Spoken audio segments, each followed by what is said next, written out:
guys, isang makulimlim at maulang araw sa inyong lahat. Medyo pangit yung weather condition dito sa amin, pero laban lang guys. Ganun talaga. Minsan maganda yung araw, minsan din masungit yung ating panahon. Ngayon pala guys ay 1 month ago nung gumawa ako ng video about sa DIY low cost filtration system sa tank ni Loki, yung ating alligator snapping turtles. At 1 month na guys mula nung sinit up natin yung ating filtration system. At ngayon ay mag-a-update tayo kung ano ba yung nangyari doon sa sit up natin, kung effective ba siya or pangit yung kanyang resulta, ano yung mga advantage at mga disadvantages sa ginawa nating filtration system. Mumurahin lang yun guys, para yun sa mga nagbabalak gumawa ng mga filtration system na medyo kulang sa budget. Kaya ngayon guys ay i-update ko kayo kung kumusta na yung sinit up natin na filtration system.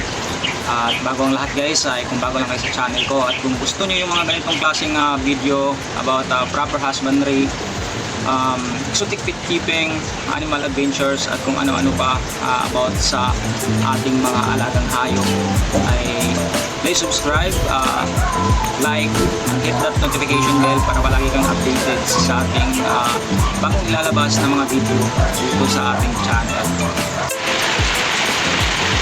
So ayan guys, ayan yung hitsura ng 1 month old na filtration system na ginawa natin. So kung nakikita nyo, malinaw yung tubig, hindi na siya nagkukulay green katulad ng dati. So ito, nakapag water change ako dito ng 3 beses mula nung ginawa natin yung ating filtration system. Nung sinit up natin, 3 beses ako na nakapag water change mula noon. At yung una kong water change ay 50%, at yung pangalawa at saka pangatlo ay 25% na lang yung kinukuha ko na tubig galing sa tank niya. So ito, mula nung water change ako, siguro na nasa mahigit 1 week na mula nung nag water change ako dito. Kaya yung water level nito ay dito ko to siya, ito yung water level nito.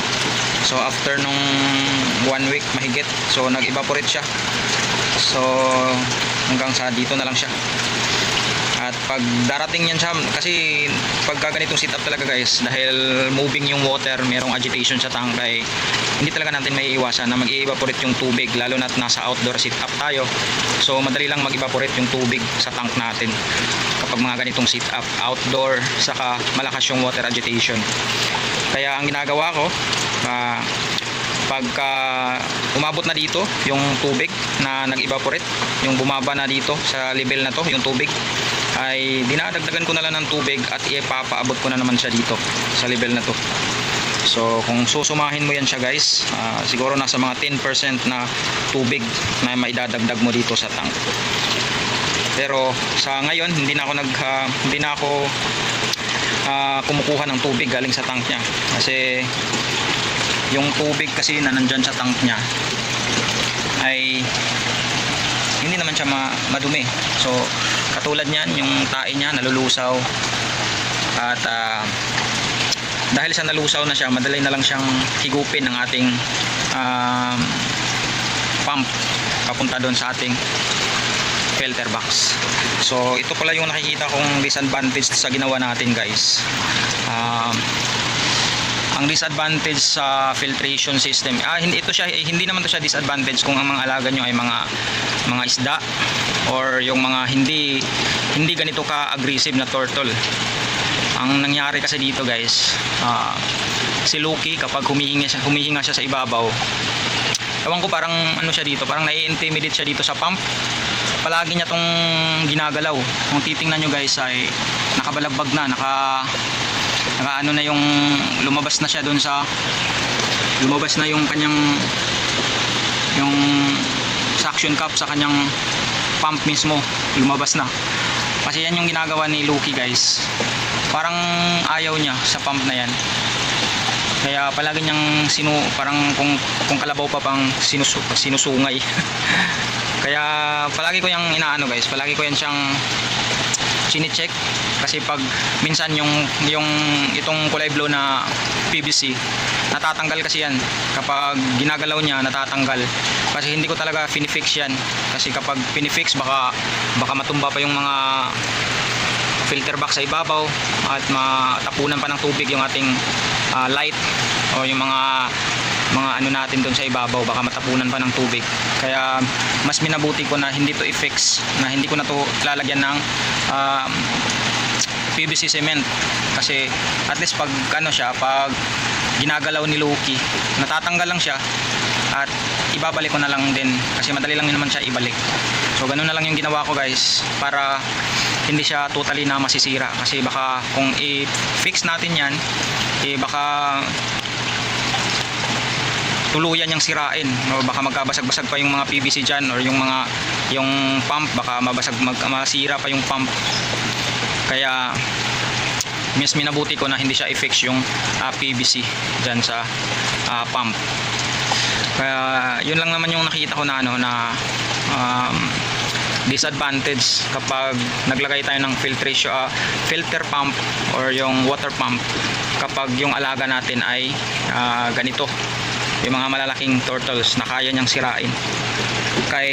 Kasi ito guys, based sa experience ko sa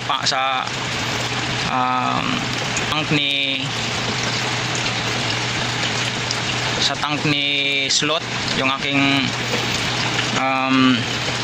mata-mata, nung nilagay ko yung pump dito sa baba ay kayang-kaya ni Slot na iusog yung pump. Kaya ina-anticipate ko kasi kung kaya ni Slot na iusog yung pump, mas lalong kayang-kaya ni Loki kasi mas si Loki, mas malakas kumpara kay Slot, saka powerful talaga yung kanyang bibig. Kaya baka sirain lang niya ng tuluyan yung pump, baka kagat-kagatin niya. Kaya diyan ko siya nilagay sa ibabaw.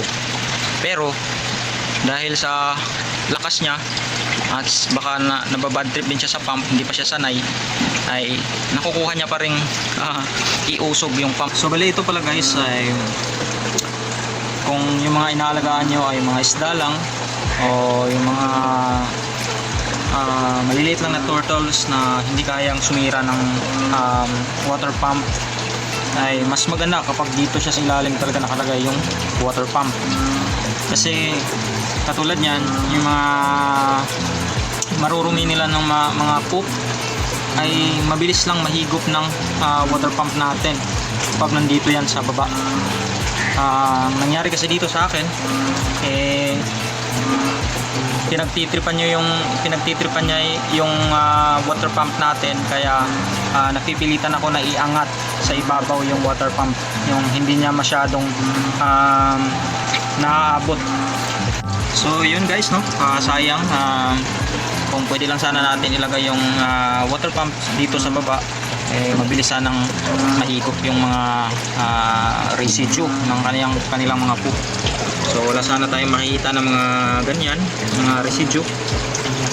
Kasi yan yung poop nila, yung poop ni Loki na nalusaw. So dahil limited yung paghigop ng ating pump kasi nasa ibabaw siya, kaya ayan, meron tayong makikita mga ganyan. Although may higop pa rin naman niya yan, kaso mas maganda talaga kapag nandito sa baba. Pero hindi natin pwedeng gawin yon kasi si Loki napakalakas at pinagtitripan niya yung ating water pump. Kaya yun, pagtsagaan na lang natin yung ganyan kataas na pump. So nakakahigo pa rin naman siya, malinaw pa rin naman yung tubig. Ayan. Pero iba talaga pag nandito yung pump. Kaya kung yung mga alaga nyo ay mga isda lang or yung mga maliliit na turtles na hindi naman nang ninira ng pump, ay dito nyo na ilagay sa baba yung inyong mga water pump para mas mabilis higupin yung mga dumi sa ilalim. Makikita nyo napakalinis yung ilalim kapag nandito sa ilalim yung pump kasi mabilis yung higupin yung mga dumi, yung mga solid particles. Kaya kung ang alaga nyo guys ay ganitong klaseng mga malalaking turtles, mga malalakas at mapanira, ay isaalang-alang nyo yung paglagay ng water pump sa kanilang tank, kasi kayang-kaya nilang sirain yung inyong water pump. Actually guys, meron siyang wire dito na nangat-ngat. Yan. Ito guys, kung makikita nyo, nilagyan ko dito ng electrical tape. Yan siya, kasi isang bisis kasi nung inanon niya tong yung PVC, nung nausog to, ay itong wire ay nalublob sa tubig, at ang ginawa niya ay minat-ngat niya yung wire. Buti na lang nakita ko. Kaya ito, tinape ko na yan dito sa sa PVC, para hindi na siya, kahit magalaw niya tong PVC, ay hindi malulublob sa tubig yung wire, kasi nilagyan ko na ng tape dito, so hindi na siya lalaylay doon papunta sa tubig. So yan din yung isipin nyo kapag ganitong turtle yung aalagaan nyo. Isipin nyo yung posisyon ng water pump. Mas maganda siguro dito guys ay ang gamitin nyo ay yung water pump na ilalagay mo lang dito sa ibabaw, tapos meron siyang tubo na papunta doon sa baba. Ewan ko kung makakita ako ng ganun sa pet shop dito sa amin, baka papalitan ko to ng ganung klaseng pump, kasi pag ganito kasi delikado na masisira yung kanyang pump. Kaya yun, lesson learned din sa akin yun. Medyo na-underestimate ko yung kakayahan ni Loki na sumira ng pump. Kaya yun guys, dapat nyo isalang-alang yun kapag gumagawa kayo ng filtration system sa mga ganitong klaseng turtle, yung mga malalaking turtle, kasi isa dun yun sa kaya nilang gawin, yung sirain yung ating water pump sa kanilang tank. So yan yung una kong concern guys sa setup na ginawa ko sa ating alligator snapping turtle na tank. Ang pangalawa na disadvantage doon sa ginawa nating setup guys, ito guys, itong first chamber, itong mechanical chamber. Ang nilagay ko sa dito nung una ay yung filter wall, yung kulay puti. At nung ginawa ko, yung nilagay ko yung filter wall dito, ay palagi ito siyang umaapaw, kasi ang filter wall kasi guys, yung filter wall na nilagay ko dito ay sobrang pino, kaya madali lang siyang mag-clog. So yung mga buo-buo na poop ni Zeus ay madali lang siyang mag-stuck dito sa filter wall, yung kulay white na filter wall na nilagay ko dito. Kaya bumili ako ng ganito guys. Ito yung nabibili ko to sa DIY, sa Mr. DIY. Ito pala guys, ang gamit nito ay yung para panghagod sa likod pag naliligo tayo. Scrubber, ito scrubbing pad. So mabibili nyo to kahit sa mga maliliit na mga tindahan, mabibili nyo to. So ito guys, mas maganda kasi hindi siya ganun kapino, pero kayang-kaya niyang i-filter yung mga solid materials, kasi ganyan siya, kaya hindi siya nagka-clog. So mula nung pinalitan ko to ay never na siya na nag-clog. Pero nung una kasi guys, nung pinakita natin sa una nating video, ay filter wall yun, yung kulay puti. Mas maganda yun kasi nafi-filter niya talaga ng buo yung mga solid materials. Kaso lang, hindi siya pwede dito sa setup natin kasi limited yung laki. Bagay yun sa yung mga malalaking mga overhead sump or yung mga malalaking under sump. Yun yung bagay yun siya doon. Pero pag dito sa ganito kalaking sump ay hindi siya bagay kasi madali lang siyang mag-overflow kasi madali lang siya mag-clog. So bukod doon wala namang ibang maganda pa rin yung flow ng tubig natin. Ayan, makikita nyo yung ating plants ay talagang nag-establish na siya sa loob ng ating pot. So kumpara nung una natin siyang nilagay, ngayon ay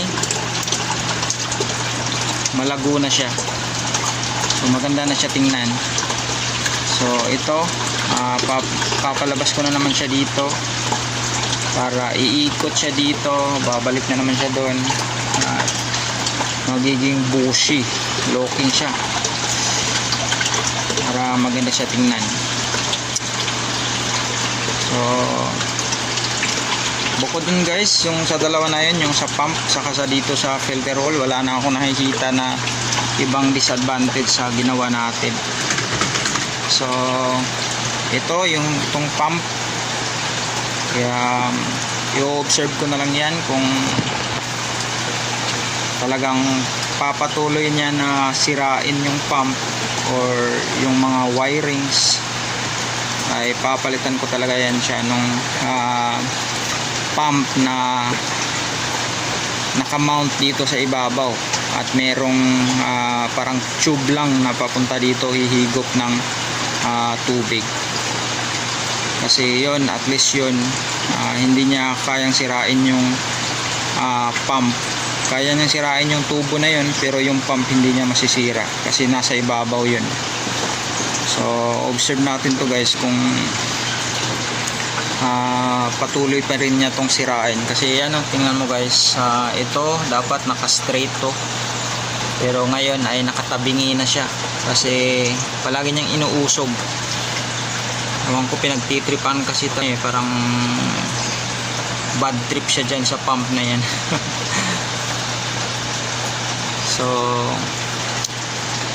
ito pala yung ito pala yung itsura ng tubig natin after 1 month. So far sa tubig wala tayong, sa water quality wala tayong nakikitang disadvantage. Satisfied tayo sa linaw ng tubig. So ayan, kumpara nung una, nung hindi natin nilagyan ng filtration system, yung tubig na yan ay talagang madumi, cloudy, saka kulay green, saka mabilis maglumot yung tank natin. Pati si Loki ay maraming lumot. Pero ngayon, simula nung nilagyan natin ng filtration system, ay ayan, wala na tayo nakikitang yung mga lumot na kulay green. Nagkukulay green man yung kanyang shell, ay hindi katulad nung mga hair algae na nakukuha natin dati na parang nagiging halaman na sa loob. So ngayon wala na siya, wala nang ganon. Saka yung tubig niya, satisfied na ako sa clarity ng tubig niya, na habang tumatagal ay mas lalong lilinaw pa yung tubig na yan. So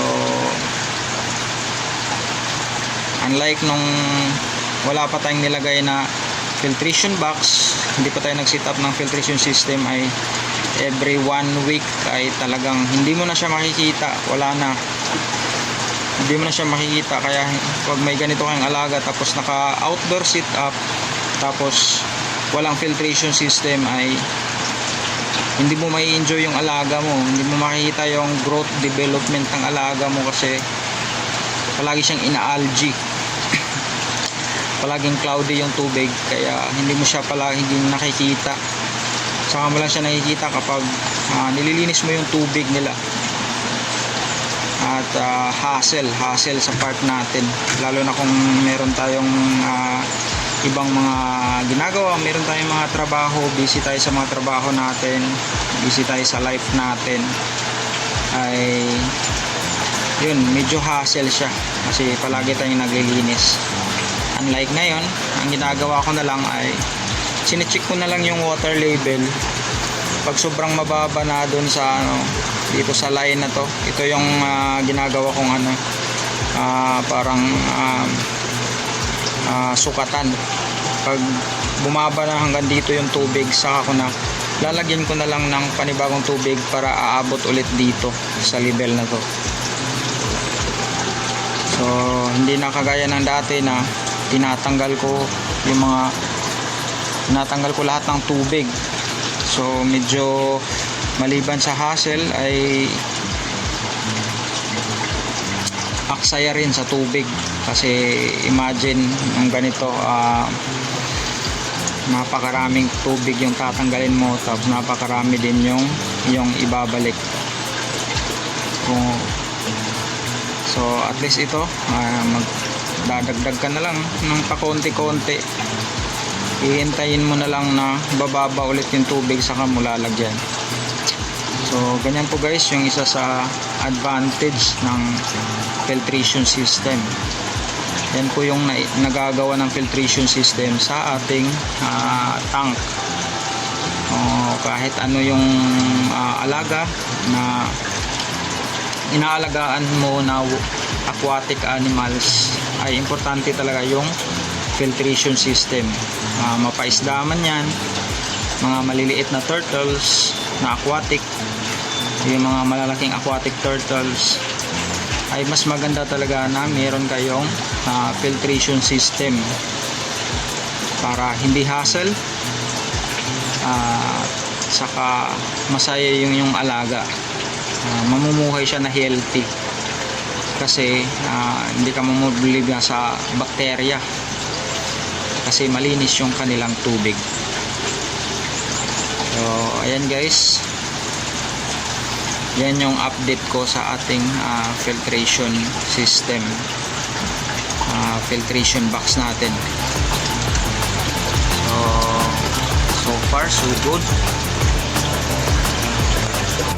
So yun guys, sana ay nakapagbigay ako sa inyo ng idea.